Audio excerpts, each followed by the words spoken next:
Good morning, 8th grade. So today we're going to do something pretty similar to what we did yesterday, where we're going to take a look at some text from Phineas Gage and then work on some multiple choice questions.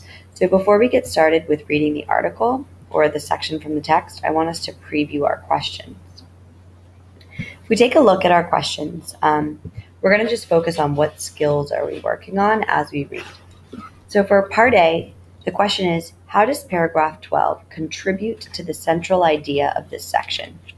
So we know that we want to focus on paragraph 12, and we know that the skill that we're looking at is central idea, or what is the text mainly about.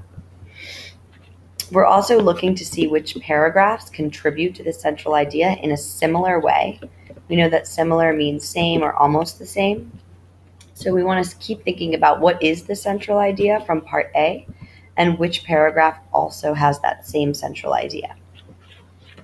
For number 3, we're looking at how scientific language in paragraph 8 develop author's purpose. So we're kind of looking at two different things there, which is author's purpose as well as scientific language, and we're focused on paragraph 8.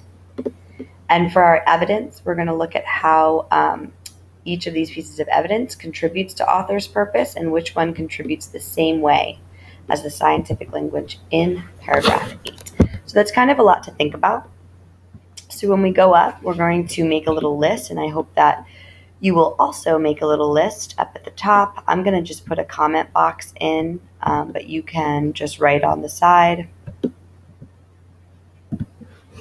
What are the things that we're looking at? We're looking for its central idea, author's purpose, scientific language, and then focusing on paragraph 12 and paragraph 8. So as we're reading, those are the things that we want to be looking for and annotating for in the text. And as I'm annotating on here, adding comments, underlining, bolding. You should also be annotating on your text. Your teacher is going to check for that when you come up front. We are reading what we thought about how we thought continued from yesterday in Phineas Gage. Everybody knows that people use their brains to think, right? And of course, emotion, especially love, comes from the heart. Wrong? Obviously, our ideas about how the body works have changed. 300 years ago, everybody knew that anger was controlled by the spleen. 2,300 years ago, the ancient Greeks knew that the heart was the center of emotion and thought. It wasn't until 1800 that an Austrian doctor named Franz Joseph Gall declared that the brain is the seat of intelligence, emotions, and will. Still, it takes time for new ideas to sink in. I underline the right question mark. I'm going to underline the wrong question mark because, as you know, whenever we see these question marks, the author is directly addressing the reader, asking us a question and then answering it.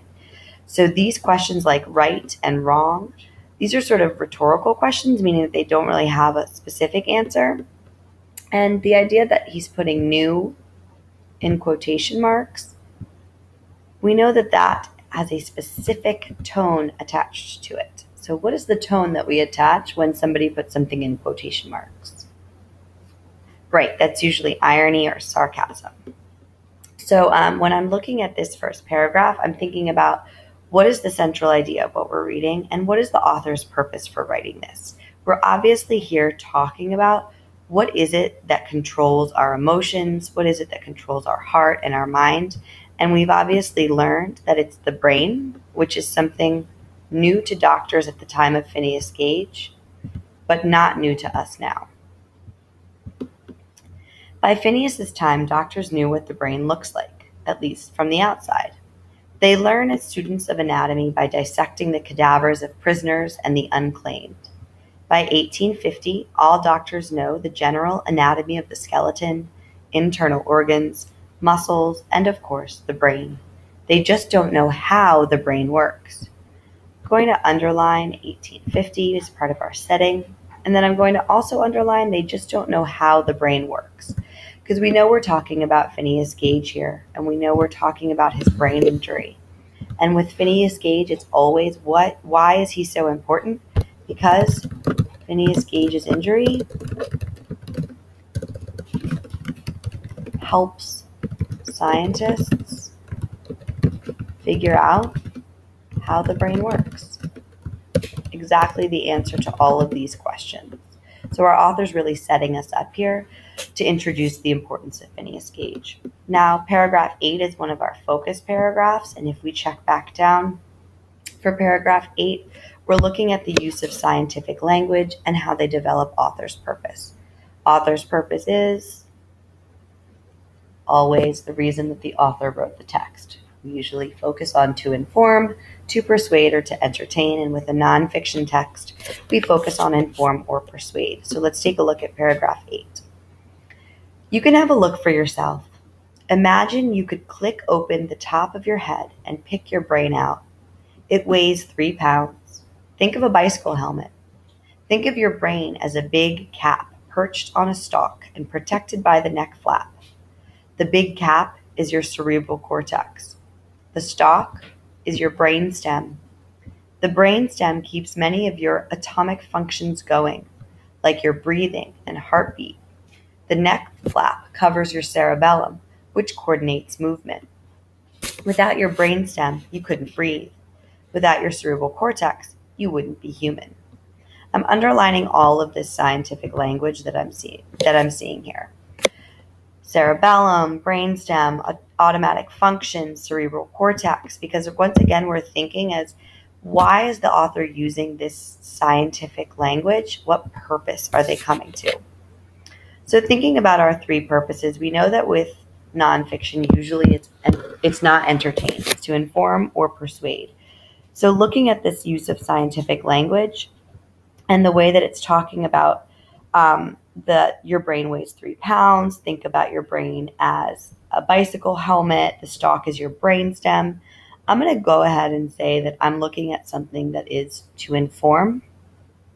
And it's informing me about a lot of different information about the brain and the science of the brain and how the brain makes you who you are.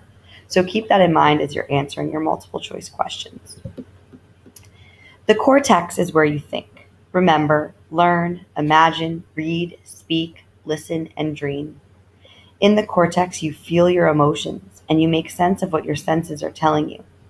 The cortex is where you actually see what your eyes transmit, smell what your noses sense, taste what your tongue samples, touch what your nerves report, and hear what your ears pick up. None of this vital activity is visible in general anatomy. I'm just going to go ahead and underline this first sentence as an example that the author is explaining how important the cortex is and talking about how none of what is happening inside of the cortex is actually visible to the outside eye. So everything is happening internally. You can't see anything externally.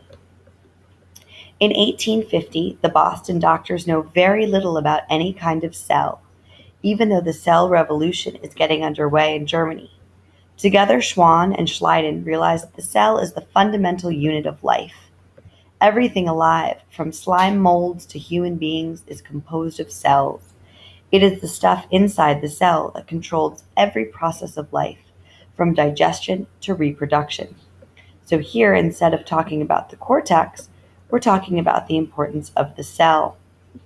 Everything is related to the cell. And we're bringing it back to 1850, which is, of course, the year that Phineas Gage's injury occurs.